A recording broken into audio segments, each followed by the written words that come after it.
أعوذ بالله من الشيطان الرجيم بسم الله الرحمن الرحيم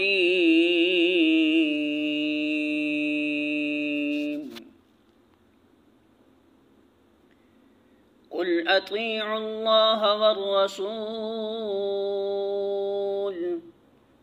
فإن تولوا فإن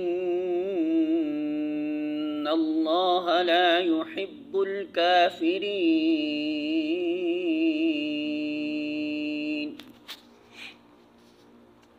سورہ آل عمران آیت نمبر 32۔ ترجمہ: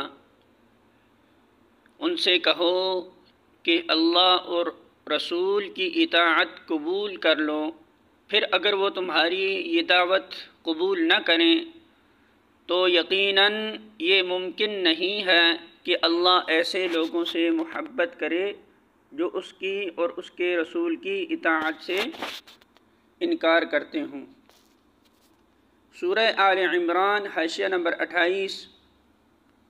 یہاں پہلی تقریر ختم ہوتی ہے۔ اس کے مضمون خصوصاً جنگ بدر کی طرف جو اشارہ اس میں کیا گیا ہے، اس کے انداز پر غور کرنے سے غالب قیاس یہی ہوتا ہے کہ اس تقریر کے نزول کا زمانہ جنگ بدر کے بعد اور جنگ احد سے پہلے کا ہے، یعنی سن 3 ہجری۔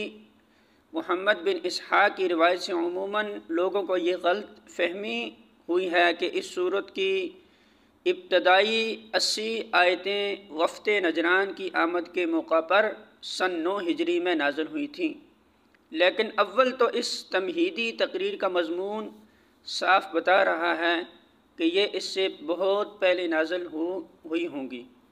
دوسرے مقاتل بن سلمان کی روایت میں تصریح ہے کہ وفد نجران کی آمد پر صرف وہ آیات نازل ہوئی ہیں جو حضرت یحییٰ اور حضرت عیسیٰ علیہم السلام کے بیان پر مشتمل ہیں، اور جن کی تعداد 30 یا اس سے کچھ زائد ہے۔